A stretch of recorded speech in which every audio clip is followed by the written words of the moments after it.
अब ये गारंटी क्या है, मैंने देखा, जैसे हम इसको समाज के लिहाज से बात करते हैं, हम इसको राजनीति को समाज से जब जोड़ते हैं कि एक पर्टिकुलर समाज से, ब्राह्मण समाज से आदमी प्रतिनिधित्व करेगा जिससे ब्राह्मणों का उत्थान हो, मतलब पिछड़े समाज से कोई प्रतिनिधित्व करेगा पिछड़ों का उत्थान हो, यही चलता आ रहा है। इसीलिए आप पसंद करें ना करें, आप अपने समाज को वोट देते हैं कि कल को कुछ नहीं हुआ तो उसके घर जाके बैठ जाएंगे, उसको काम करना पड़ेगा।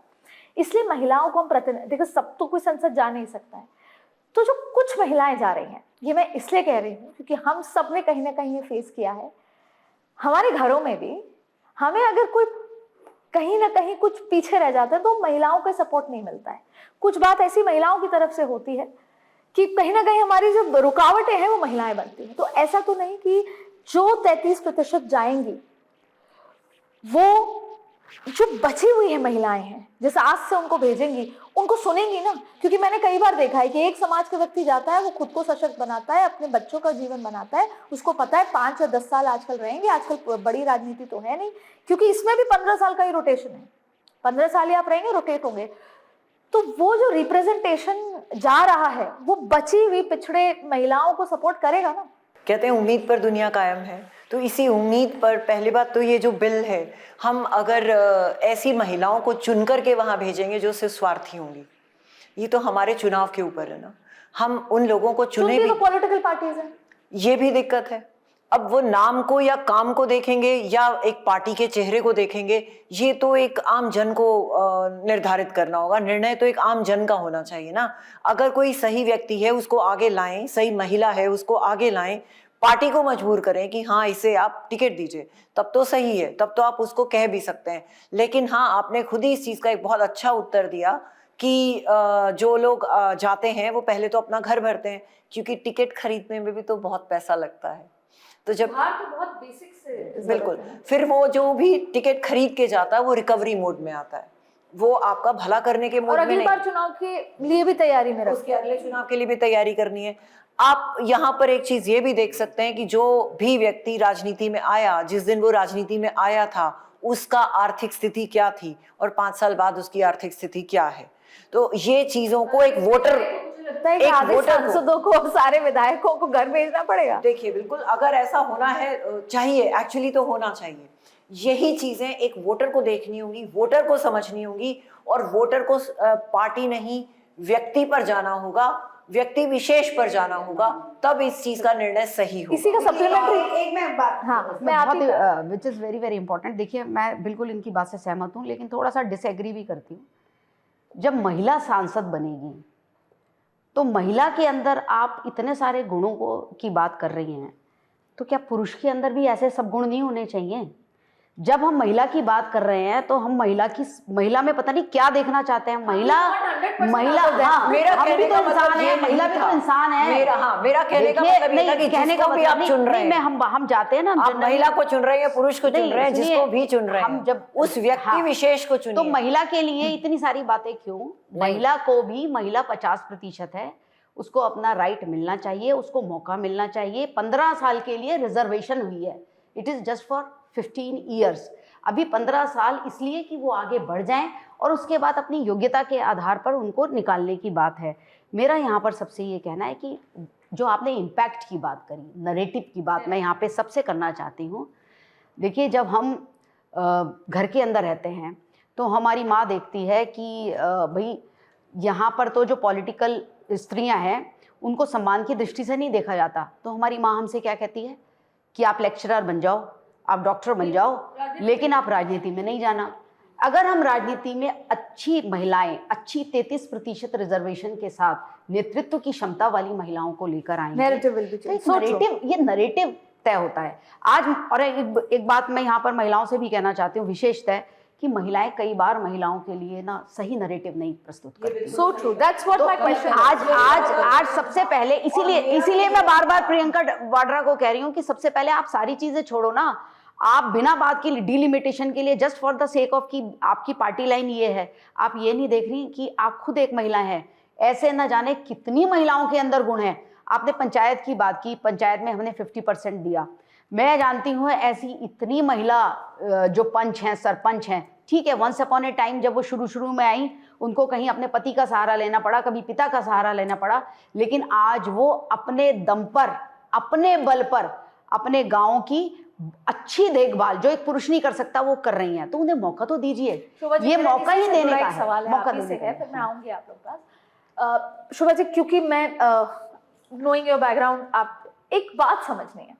फॉर एग्जाम्पल, कोई भी व्यक्ति बीजेपी से जुड़ता है या कांग्रेस से जुड़ता है, मैं प्रियंका गांधी को लेकर आऊंगी आपके पास, लेकिन कोई भी व्यक्ति किसी विचारधारा से जुड़ता है, तो अब जैसे हम शादी भी कर लेते हैं, तो फिर हमें ये जिम्मेदारी है कि हम उस घर की विचारधारा, संस्कारों से लिमिटेड रहते हैं। अब उनके वो संस्कार में क्या चीजें रेस्ट्रिक्शन है क्या नहीं, we try to follow that. हमेशा से होता है ना, जो फॉलो नहीं करता वो लड़की हो जाती है बगावती। मेरा सवाल ये है कि अगर महिलाएं बीजेपी से जुड़ गई, बीजेपी की एक पर्टिकुलर विचारधारा है, अब वो उस विचारधारा से अगर अलग हटके जाती है, मैंने कई बार देखा कि आप चाहते हुए भी न चाहते हुए भी मुझे ऑफ रिकॉर्ड कहा जाता है, अरे यार पार्टी लाइन है। आप समझ गए, मेरे दर्शकों को भी समझाइए ऐसे में क्या किया जाए। देखिए ऐसा है कि महिला को लगता है कि नहीं ये महिला या ये इशू सही है और मुझे इसका सपोर्ट करना है, वो चाहकर भी पार्टी लाइन पे बाउंड होकर उस इशू को सपोर्ट नहीं करती। दिस इज कॉल्ड महिला लीडरशिप। इसी को तो महिला लीडरशिप की बात हो रही है। आपने तो महिला को अभी तक ऐसे मौके ही नहीं दिए ना, महिला लीडर बनने के मौके। ये रिजर्वेशन उसी के लिए है कि आप उसे मौका तो दो ताकि वो अपनी बात को अपनी विचारधारा से हटकर भी देखिए, सिर्फ रिप्रेजेंटेशन नहीं रह जाए, वोकल भी हो। वो वोकल तभी तो होगी ना, उसे मौका मिलेगा। आप देखिए, आप कॉलेज कभी गए नहीं, आपने कॉलेज का माहौल देखा नहीं, तो आप क्या बोलेंगी? आप बोलेंगी हाँ ठीक बात है, आपको गर्ल्स कॉलेज के अंदर ही होना चाहिए, बोलेंगी ना।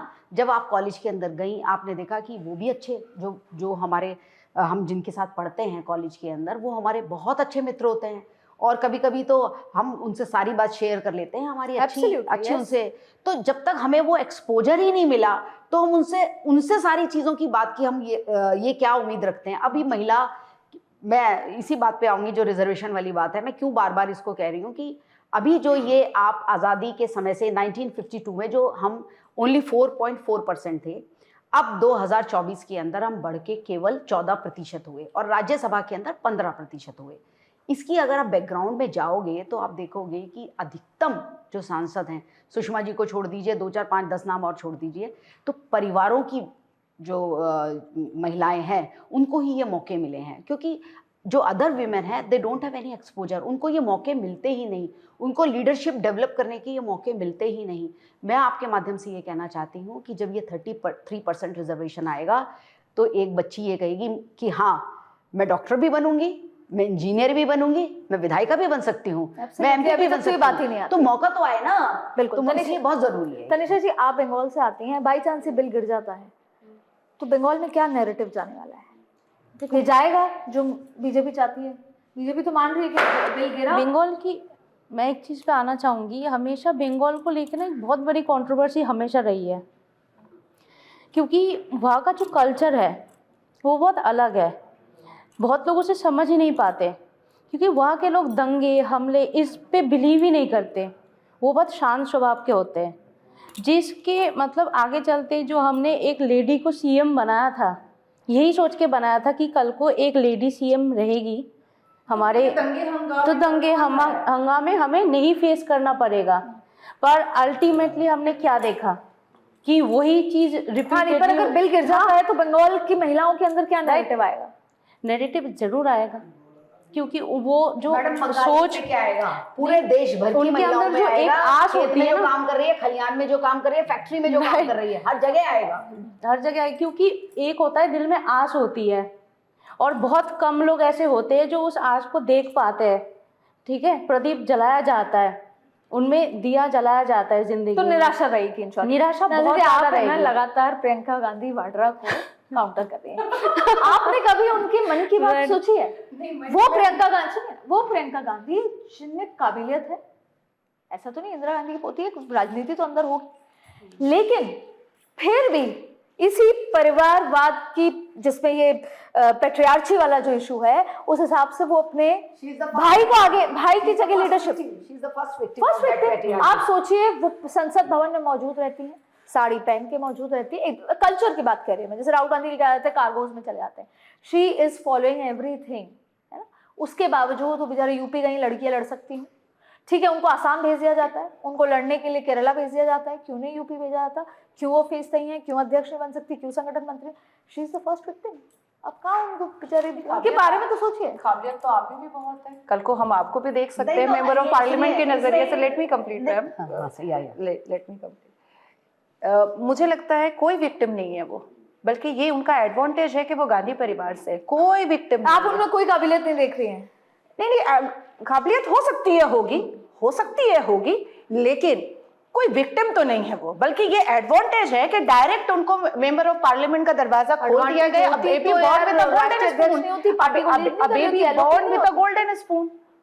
वो तो मुश्किल से बेचारे खड़गे साहब को भी अध्यक्ष बना दिया गया है, नहीं तो गांधी परिवार में से चेयर छोड़ना कौन चाहता है? कोई नहीं छोड़ना चाहता है। कैसे कैसे मनमोहन सिंह बेचारे जो हमारे देश के प्रधानमंत्री थे, राहुल ने छोड़ी है ना, उनको चेयर से उठा देती थी और सोनिया गांधी जी बैठ लीजिए, बोल दिया गांधी, सोनिया गांधी जी बैठ जाती थी। अब आती है बात कि इन्होंने एक बात कही, खर्चा होता है, पैसे देने पड़ते हैं, टिकट खरीदना पड़ता है।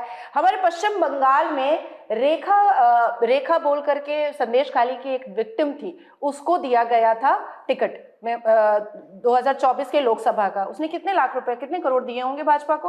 अभी जो है डॉक्टर बिटिया अभया जो आरजीकर में हुआ, उसकी मां को टिकट दिया गया है, कितने करोड़ दिए होंगे उसने। मैं ऐसे कम से कम 1000 उदाहरण तो दे सकती हूँ भाजपा का। तीसरी बात, आपने कहा कि जो भाजपा के थॉट प्रोसेस होते हैं उसी में रहना पड़ता है, या सही चीजों को वोकल होकर के हम बोल भी सकते हैं। मैथिली सब कोई जानता है, पूरा ब्रह्मांड मैथिली को जानता है, बहुत कम एज की है और आज विधायक। नहीं, अरे भाई, बात ही बीजेपी की हो रही है, बात ही केंद्र की सरकार की हो रही है। मैं यहाँ पे रेकमेंड करूंगी कि नाजिया जी को टिकट दी जाए। इसका मतलब मैथिली ने खड़े होकर के बिहार विधानसभा में खड़े होकर के कहा कि किस हिसाब से एजुकेशन और स्वास्थ्य में प्रॉब्लम हो रहा है। उन्होंने यहां तक कहा कि दिल पे हाथ रख करके कहिए तो मंत्री साहब कि ये प्रॉब्लम नहीं हो रहा है। हालांकि नीतीश बाबू की सरकार, हम अलायंस सरकार, फिर क्या, फिर उन्होंने क्यों बोला टिकट मिल जाएगी? क्यों नहीं मिलेगी? काम अच्छा होना चाहिए, बस महिलाएं वोकल हैं, काम कर सकती हैं, और भाजपा और केंद्र की सरकार की विचारधारा है वही है जिससे राष्ट्र का भला हो, यही विचारधारा है। और महिलाएं सशक्त करने के लिए मोदी जी ने डे 1 से काम किया है और आज भी काम कर रहे हैं। मेरी नजरों में मेरे प्रधानमंत्री अल्लाह के भेजे हुए फरिश्ता है। बिल्कुल।